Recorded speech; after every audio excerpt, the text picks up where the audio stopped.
нийслэлийн гэмтэргээс урьдчилан сэргийлэх ажлыг зохицуулах зөвлөл. Тагнуулын ерөнхий газар.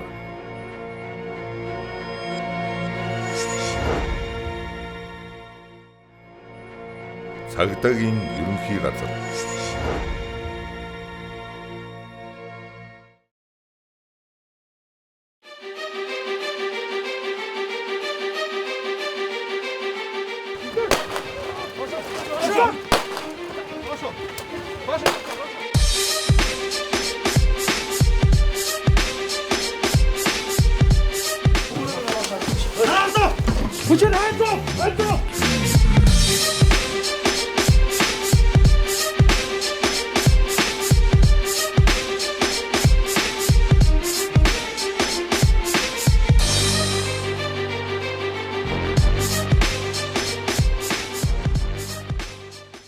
Бид нар чи одоо 2 наснаас эхлээд хүүхдийн ерөөсөө донтолт эхэлдэг гэж үзэж штэ. Жишээлбэл одоо бид нар 2 настай хүүхдээ өнөөдөр хоол идэхгүй ч юм уу болохгүй байхад нь одоо зургатаар Google-дээ үзүүлээл тийм ээ. Үгүй бол утаснасаа нэгэн гаргаж өгөөл тавьчихж байгаа штэ. Тэгээд дэлгэцийн дон үүсгэж эхэлж байгаа штэ. Тэгэл дараа нь дэлгэцийн дон байна. Яваандаа эн чин өсвөр наснд хүрж ирээ. Тамхи татаа тамхины дон. За тэгэл одоо цаашаага арх хэрэглээл тийм ээ. Архин дондох юм гээд мансуурах бодис хэрэглээл мансуурах дон гэд ингээ явчихаар донтод бол 2 насаас эхлээд үүснэ л гэдгийг бол эндээс хэлж байгаа. Тийм болохоор энэ дээр бол эцэг эхчүүдийг босруулах нь хамгийн чухал гэж ингэж үзэж байгаа шүү. А тэрнээс хүүхэд гэдэг бол өөрөө их тийм сонирч хамтан. Ялангуяа өсвөр насны хүүхдүүд. Өнөөдөр энэ хүүхдүүдийг ерөөсөө жолоодлого Ferrari машин гэж хэлж байгаа шүү дээ. Хүн арх, тамхи, мансууруулах бодисыг замбраагүй хэрэгэлсэн. Эсвэл мөрөйтэй тоглоом, худалдан авах гэх мэт үйл ажиллагаанд хэд татагдан орсноос үүдэлтэй сэтгцийн болон биеийн хамааралтай болох тогтон шинжийг донтолт гэдэг. Хүмүүс яагаад энэ мансууруулах бодис руу илүү их татагдан ороод байгаа? Мансууруулах бодис руу орох шалтгаан ихний байдлаар ер нь юу юм бэ? Ихэнхдээ одоо өөрснөө эхлээд тэрний хор аюул мэдгүй саваагүй байдлаар өөрөлдвөл зан үйлийн эмгэгтэй залуучууд гэж бид нар ярьдаг. Хүн болгон бас тэрийг сонирхоод байхгүй байна л да. Тодорхой хэмжээнд одоо буруу зүйл рүү татагт хандлагатай сэтгэл зүйн дархлаа сул хүмүүс энд ингээд эхлээд саваагүй байдлаар орно шүү дээ. Түүнээс эхлээд одоо би энэ донтож энийг тэдэн жил хэрэглэнэ гэж хинч мэддэггүй энийг. Тэгэл эхний удаад бол ерөнхийдөө сэтгэл зүйн хувьд тэр хүн сонирхоод сонирхлын журмаар хэрэглэнэ. Эсвэл сонирхлын журмаар найз хажууд одоо хэрэглээс орж явах тэр хүнд санд болонгууд яавал гэж бодоод эхэндээ бүх зүйл бол санамсаргүй явагддаг. А сүүлдээ цаг хугацаа өнгөрөх тусам энэ маань яг одоо биеийн талаас буюу сэтгцийн талаас нэгдэг хараат байдалд ороод ирж байгаа.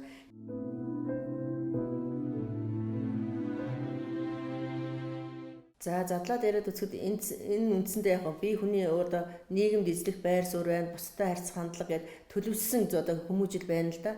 Тэгэхээр энэ дээр одоо хүчтэй баасгал талын үед одоо асуумж гэж байдгийг STQ гэдэг ингээд асуумж. Тэрийг ингээ 25хан асуултыг л эцэг эх ч юм уу өсвөр насны хүүхэд өөрөө бөглөөд ингээд үзэхлээр ийм оноо гарнаа гэдэг ингээ гарахлаар тэр оноогоор нь ингээд үнэлээл энэ одоо зан үйлийн хувьд зөв төлөвшөлтэй байна уу? Эсвэл одоо тэр хүн ямар нэгэн байдлаар одоо завсрын байна уу? Эсвэл энэ зан үйлийн одоо бас өөр одоо буруу гажим байна уу тийм ээ гэдэг нь эндээс гарчдаг. Ер нь л хүнийг бол дотор нь хэвийн зан үйлтэй, хэвийн баш зан үйлтэй, зааг зан үйлтэй, эмгэг зан үйлтэй гэж байгаа. Зан үйлийн эмгэгтэй залуучууд гэдэг нь одоо бага насндаа сэтгэл зүйн ямар нэгэн гэмтэл орсон, эцэг эхэн салд сарнсан, гэр бүлийн сайхан орчинд хүмүүжээгүй, магадгүй тэр хүнийг хинч хайрлаагүй. За энэ байдлаасаа дунд сургууль өсвөр насндаа гадуур тэнэх, PC тоглох, за хичээл номдоо дургуутсах гэх мэтийн одоо хүмүүжилгүй дандаа тийм хүмүүс тэр хүн төлөвшөөгүй байдал гаргаад байхыг л бид нар зан үйлийн эмгэгтэй гэж байгаа. Тэгээд тийм хүмүүс 18 хүрлээ насанд хүрсэн хойноос ч гэсэн тэр суур зүйл нь арилахгүй байж байдаг байх нь шүү дээ. За тэрийг л одоо үндсэндээ одоо төлөвшөөгүй хүмүүсийг л хэлээд байгаа. Буруу зүйл рүү татагт хандлагатай. За дээрэс нь дандаа сэтгэл зүй оюунд нь сөрөг бодолд өрнөөсөө дандаа бүх зүйлийг буруу талаас нь одоо дүгндэг, хардаг, буруу зүйл рүү л одоо сонирхож цааваа гүтэж тийшээ одоо татагт хандлагатай хүмүүсийг л хэлээд байна л да. Тэгэхээр жишээлбэл хинтээж дуурахгүй одоо дуугаа хүнтэй харьцахгүй бол тэрийг бас зөв зан үйлийн төлөвшил гэж хэлэхгүй тийм ээ. Бүх хүүхдийг өмүүлээл их хөдөлгөөнтэй байвал бас хэлэхгүй. Амархан юмд сэтгэлээр гундаг гутардаг байвал хэлэхгүй. Мөн одоо хүнийг даган дуурайдаг тийм ээ. Одоо хүний нөлөөнд давтдаг байх юм бол бас тэрийг зөв зан үйл гэж хэлэхгүй. Яг одоо энэ тохирсон дэлхийн нийтэд 100 гаруй оронд одоо энийг одоо явуулаад, судлаад ингээд зөв юм байна гэсэн иймэрхүү асуумжаар ингээ хариулаад үзэхэд л одоо би зааг байна уу, хэвэн байна уу, хэвэн биш байна уу? Эсвэл эмгэг зан үйлтэй байна уу гэдэг нь гараад ирнэ. Тэгэх юм бол эмгэг зан үйл юм уу, зааг зан үйлтэй хүүхдтэй харьцахад л асуудал болчих байхгүй. Ер нь бол судалгаанаас ингээ харахад нийт хүүхдийн 10 орчим хувь нь бол одоо хэвэн биш үгүй бол эмгэг зан үйлтэй тийм ээ болчихж байгаа. Тэгэхээр нэг анги жишээлбэл 50 хүүхэдтэй байна гэхээр тэндээс 5 хүүхдийн асуудал яригдах нь шүү дээ. 45 хүүхэд нь бол тэр нь донтохооргүй хэвийн байдалтай болчихно гэсэн үг. Тэр 5 хүүхдийг эртхэн шиг илрүүлээ. Тэгээд тэрнтэй одоо яаж ажиллахыг эцэг их багш сургууль хүмүүжүүлэгч сургуулийн нийгмийн ажилтан эдгээр ажиллах юм бол бид нар бол энэ донтолтоос бол нэлээд урьдсан сэргийлж ийм байдал руу орчод байгаа.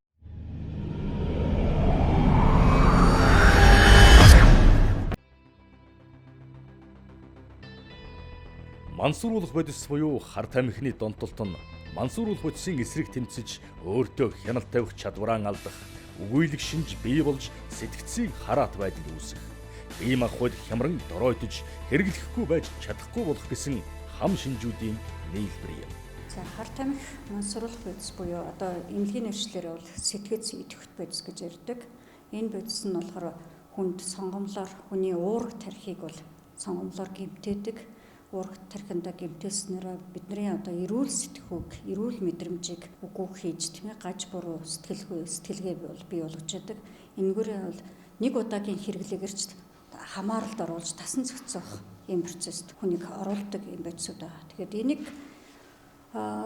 хүмүүс яагаад хэрэглэдэг юм бэ гэхээр гаж нөлөө шинж тэмдэг үйлчлэх нөлөөллийг сайн мэдхгүйгээс буруу аргаар хэрэглэдэг. Ихэнхдээ мансууруулах бодис, хар тамхи мансууруулах сэтгэл зүйн бодисууд маань хүнд хуурамч тийм таашаалтай мэдрэмжийг бий болгож яадаг. Өөрөөр хэлбэл ерөөсөө тархинд нөлөөлдөг гэдэг маань тархины одоо нейромедиатор буюу юм шүүрлүүд байдаг. Бидний одоо альва юмд тааламжтай байх, тааламжгүй байх, сэтгэл хөдлөлөөр хандах, уурлах, бухимдах, сайхан мэдрэмжтэй байх гэдгийг зохицуулдаг нейромедиаторууд, шүүрлүүд гэж байдаг.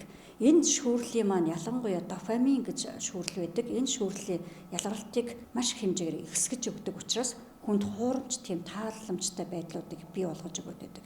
Энэ шалтгаанаараа хүмүүс маань нөгөө тааламжтай байдал мэдрэхийн тулд стресст ямар нэгэн сэтгэл зүйн хямралд орсон тохиолдолд энэ хямралаа дарахын тулд хэрэглээд байдаг нэг талтай. Нөгөө талаараа бас хит их тааламжтай сэрэг байдал үүсээд ирэхээр бидний одоо анхдагч хэрэгцээ болох идэх, уух, нойрсох энэ хэрэгцээнүүд маань аяндаа алдагдаж ирж байдаг. Зохицуул маань алдагдаад ирнэ. Тэгэхээр энэ хэрэгцээ алдагдагдсантай холбоотой ялангуяа хооллох дуршил дарагдаад ирнэ. Хооллох дуршил дарагдаад ирдэг учраас зарим тохиолдолд хүмүүс яах вэ гэхээр энэ мансууруулах бодис ялангуяа сэтгэл зүйн бодисудаас жин хасах зорилгоор хэрэглэе гэж буруу аргаар хэрэглэдэг. Хар тамхи мансууруулах бодис муу нөлөөтэй гэдгийг хүн бүр мэддэгч чухам ямар хор нөлөөтэй аимшигтай үр дагавар авчирдгийг төдийлөн ухамсарладаг вэ. Хар тамхи хэрэглэсэн хүн эрүүл мэндийн хувьд маш хүнд байдалд ордог бөгөөд хөгжил дэвшлэрийн дэлхийн нийтийг тэргүүлэгч Америкийн нэгдсэн улсад гэхэд энэ аимшигт зүйлээс болж жил бүр 70 мянган хүн амнасаа алддаг байна. Сэтгцийн хувьд хараат байдал үүсгдэг байж бол тэр мөс байхгүй. Мөс буюу амфетамин, метамфетамин, тэр каннабис гэх бодисууд. Эдгээр бодисууд нөөрэ яад юм бэ гэхээр яг л мөн мэдрэлийн системд очиод хүнд хөөрөл таашаал сайхан мэдрэмжийг үүсгэчихэд тэгээд тэр байдалтай маш удаан хугацаанд хүнийг хадгалж чаддаг бодисууд байхгүй. Жишээ нь метамфетамин гэдэг бодис чинь яд үхэн нейротрансмиттер гэдэг бодис мэдрэлийн ширхгийн завсарт орж ирлээ шүү дээ. Энд нь хүлээн аваар буюу рецептор гэдэг зүйл хүлээж аваад энэ хоёр нэгдэхэд тэнд яах нь сэрлийн процесс явагдах нь дээ. Тий. Одоо жишээ нь дофамин, серот гэх мэтлэн бодисууд мэдрэлийн ширхгийн завсараар орж ирэхэд яах нь түн таашаал үүсгэнэ. Энэ бодисууд яг тухайн сэрэл таашаал үүсгдэг нөхцөл байдал алга болоход эргээд энэ сэрлийн процесс арилгах буюу дофамин эргээд яадаг вэ? Мэдрэлийн ширхгийнхаа төгсгөл рүү шимэгдэж явах хэрэгтэй байхгүй юу? Шимэгдэж явах хэрэгтэй. Амфетамин, метамфетамин юугаар аюултай юм бэхэр сэрэл таашаал үүсэх бодисыг мэдрэлийн ширхгийн төгсгөл рүү ялгарууллаа. Тийм ялгарууллаа. Эргээд чимэгдэх процесстэй саадуулчихдаг байхгүй. Ингээд ирэхээр чинь яах нь энэ хоёр байнгын холбоотой байгаад байна да. Байнгын холбоотой байгаад хахаар нөгөө хүн чинь хэдэн өдрийн туршид нойргүй яваад байна. Хэдэн өдрийн туршид стата мэдрэмжтэй яваад байна. Хэдэн өдрийн туршид ажлын өндөр бүтээмжтэй яваад байна гэдэг шалтгаан чинь энэ байна. Ийм байдалтай удаан явсан хүн бодисын үйлчлэгээ гарахад маш их хэмжээний сүлдэл ядаргаа тийм маш хэмжээний сүлдэл ядаргаа дордог. Дээр нь яд бах нөхөр сэтгэл готролд ордог. Нийгмийн идэх халгуулах шинж тэмдгээр илэрдэг байхгүй. Өгүүлэх сэтгэл зүйн өгүүлэх шинж гэдэг ч одоо энийг хэлээд байгаа.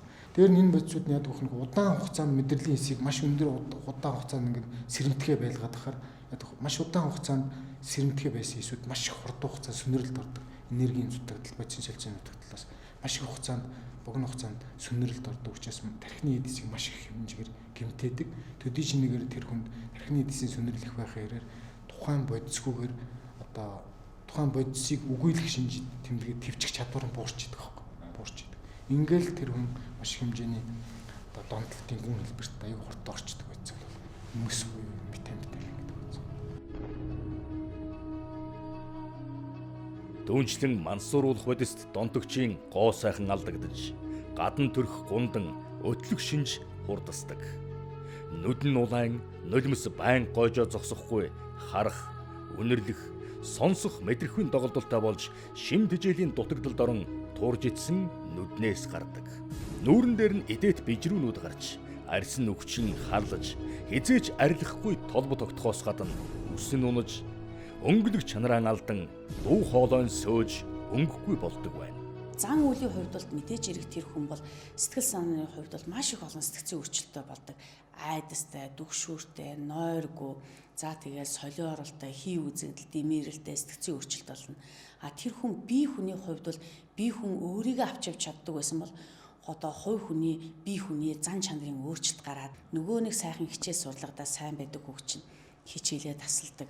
Ажлаа хийж чадхаа болсон тийм ээ. Ажлын ямар ч чадваргүй, гэр бүлийн авч явах чадваргүй, өөрийгөө авч явах чадваргүй болж хуурдаг. Тэр битгий хувьд нийгэмд чинь хүн чинь ёс суртахууны хэв хэмжээг хадгалаад хэвийн байдлаар өөрийгөө авч явж ингээл явна шүү дээ. Тэр бүр чадхаа болоод одоо тэр мансуурах бодисыг л авч хэрглэж ивэл тэр хулгай хийх, худлаа ярих, дээрэмдэх юу ч биш болоод тийм ээ. Түүнчлэн бохир тариур мансуурсан үедэн хамгаалалтгүйгээр бэлгийн хавьталд орох мэдээс болж БЦ гепатит, бэлгийн замын халдварт өвчин, бүр доохын халдвар авдаг. Эцэст нь донтогчид нэгч эрүүл эрхтэн үлдэхгүй болж амнасаа алддаг төдийгүй тун хэтрүүлэн хэрэглэснээс болж газар дээрээ нас барах тохиолдолж элбэг байдаг байна. За эрхний шаардлал дунджаар тийм ээ хүчтэй үе нь бол нэг орчим хоногийн дараагаас бол биеийн байдал сайжраад тийм ээ баг багаар биеийн байдал сайжраад нэг 7-10 хоногийн дараа бүрэн хэвийн байдалтай ордог бол опийн төрлийн бодисын үед бол шаардлагат маш хүчтэй хэдэн сараар үргэлжилдэг байгаа.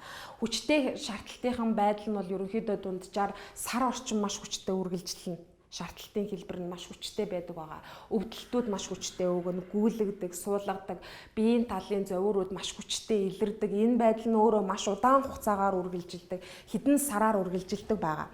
За ерөнхийдөө бол эхлээд хүчтэй хэлбэрийн шаардлагын шинж тэмдгийн арилгаа дараа дэмжлээ гэж бодоход хөнгөн хэлбэрийн одоо ядрах, суйлдах, сэтгэл санааны тавгүй байдал нь бол дунджаар ерөнхийдөө хагас жил орчим үргэлжилдэг. Энүүгээрээ маш аюултай. Ийм байдаг болохоор хүмүүс тухайн байдал руугаа дахин ороод ингээд ах магадлал өөрөө маш өндөртэй байдаг.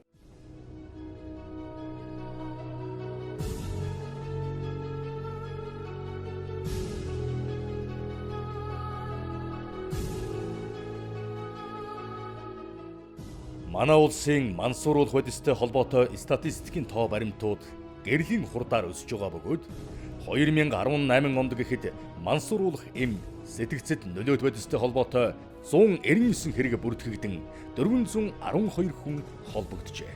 Энэ нь өмнөх оны мөн үеийнхтэй харьцуулахад 60 гаруй хувиар өссөн үзүүлэлт юм. Өдгөө он гарсаар буюу 2019 оны эхний улирлын байдлаар гэхэд л хар тамхитай холбоотой 72 хэрэг гарч 141 хүн холбогдсон байгаа нь жинхэнэ аимшиг биш гэж юу?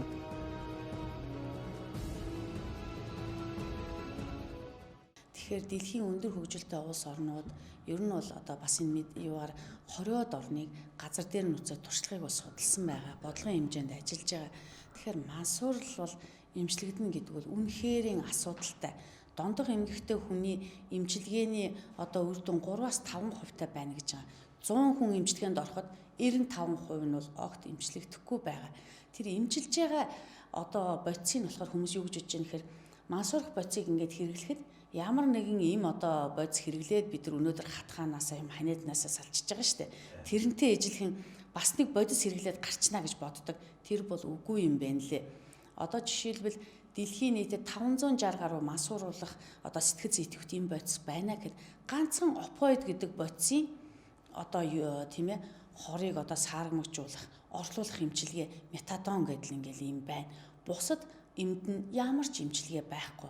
Одоо манай залуучуудын энэ хэрэглээд байгаа тэгэл одоо энэ мөс зүс гэдэгд бол ямар ч эмчилгээ байхгүй. Оросын холбооны улс тийм ээ баруун Европ одоо дэлхийн өндөр хөгжилтэй бүх оронд энэ дээр бол эмчилгээ байхгүй.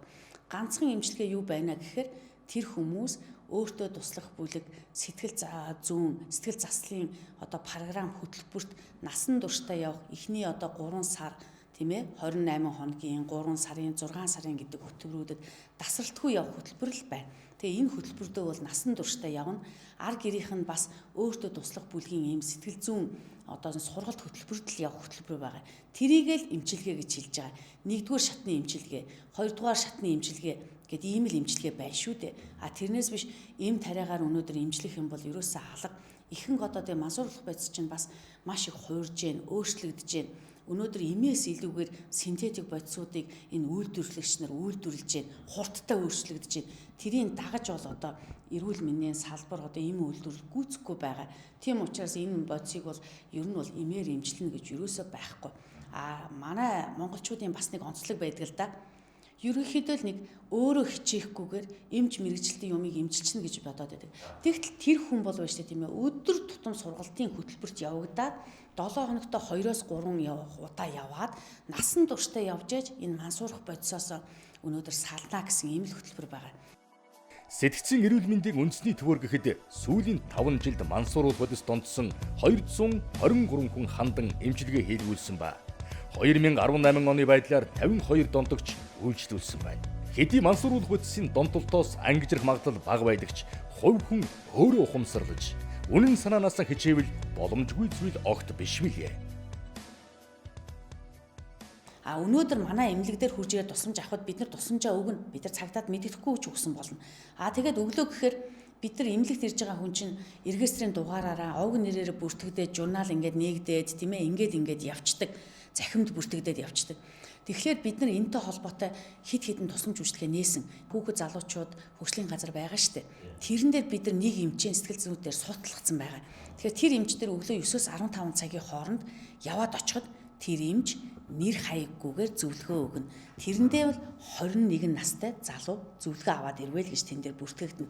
Тэгэхээр тэр залуучууд маань хэрвээ ямар нэгэн бодис хэрэглэж үзсэн байх юм бол эмнэлэгт очихгүй, цагдаад очихгүй, шууд тэнд очиод манай эмчээс зөвлөгөө авчаар гэсэн үг. Тэр тоо мэдээг бол бид нар сарда тэдэн залуучууд зөвлөгөө авлаа гэж өгнөхөөс биш тэр хүний өнөөдөр тэр эрүүгийн хэрэгт орох вэ тэр нууцыг бүгдийг хамгаалахыг бид нар зорж байна. Ер нь бол дэлхийн нийт бас мансуурлалтай тэмцээд энийг хийгээд байгаа. Нэгдүгээр тэр. Хоёрдугаар болохоор бид нар энд нөгөө 1802 гэсэн дугаар ажиллуулж байна л да. Тэгэхээр тэр дугаараар бол уцтаад сэтгэл зүйн зөвлөгөөг бид нар 24 цагаар үзүүлж байгаа. Тэгэхээр мансуурах бодис эдэр хэрэгэлсэн ч юм уу ямар нэгэн байдлаар одоо иймэрхүү юм уруу татагдчих гад өнөөдөртөө нэг удаа хэрэглэхгүй одоо болио гэд ингээд өнгөрцөн байхад маргааш нь ахаа тэр занал хийлэн байгаад байгаа байхгүй. Тэр үед яах ёстой вэ гэд 1802-аас зөвлөгөө авчиж болно. Тэгэхээр ер нь бол энэ мансуурах бодис дээр бол хүн бүхэн үр хөвгтэй гэрэлсэн хосууд нэгэн эцэг гэхээ ер нь бол хамгаалах хэрэгтэй юм байна. Ялангуяа 18-аас 25 наснд бол бүр оргил үе байгаа байхгүй юу. Сая бас Швейцар, Швед эдэрт бол бууруулсан туршлагыг бол ярьж байна л да. Тэр нь өсвөр насны хүүхдүүдтэйгээ маш сайн ажилдаг. Тэгээ өсвөр насны хүүхдийг одоо би байцаагаад яагаад гэж байгаа юм биш. Тэр хүүхдийг өөрөөр нь шийдвэр гаргадаг гэр бүл тодорхой нөлөөтэй тийм ээ бас эрх мэдэлтэй тэр хүүхдийг хүлээн зөвшөөрдөг үгийн сонсдог байх эцэг эхчүүд бол тийм байх хэрэгтэй. Тэгээд тэр хүүхдүүдээр юу болсныг өөрөөр нь ингээ сайхан ингээ яриулаад тэгсэн юм уу гэд хүүхдээ нийжлэхэн инээгээд ингээ сонсоод ингээ яриулаад байхад өсвөр насны хүүхэд өөрөө өдөрт болсон юмаа ярьж байхдаа оюун сэтгэхгүй нь ажиллаад зөв хийсэн буруу хийснээ өөрөө тунгаадаг. Тэгэл тэр хүүхэд өөрөө эцэг эхтэйгээ яриад өөрийгөө зөв илэрхийлээд өөртөө ингээд эцэг эх нь итгээд гэр бүл нь итгэхээр нийгэм итгэж эхэлнэ нэстэ. Өөртөө тийм итгэлтэй болцсон хүүхэд бол өнөөдөр эцэг эх нь хажууд нь байгаад байгаа юм чинь тэр хүүхэд заавал нэг найз нөхөд одоо тэрний нөлөөнд орох гээд байх юм байхгүй. Тэрэнд хайртай эцэг эх нь байна. Ороо очиход үнсдэг ээж аав нь байна. Тэгэхээр тэр хүүхэд бол юу гарч тутахгүй штэ. Сэтгэл зүйн хувьд бол баян явж байгаа байхгүй. Тэгэхээр ээж аав нь тэгж хандаж чадах юм бол тэр хүүхэд хинээч урдаас зоригтой үгүй гэж хэлж чадна. Энэ аимшигтай хорыг эхнээсээ хэрэглэхээс татгалзах нь хамгийн зөв гарцаа гэдгийг эмч мэрэгчлүүд зөвлөдөг бөгөөд эл нэвтрүүлгийг хийх явцдаа нэвтрүүлгийн багийнхан бид ч баттай ойлгосон билээ.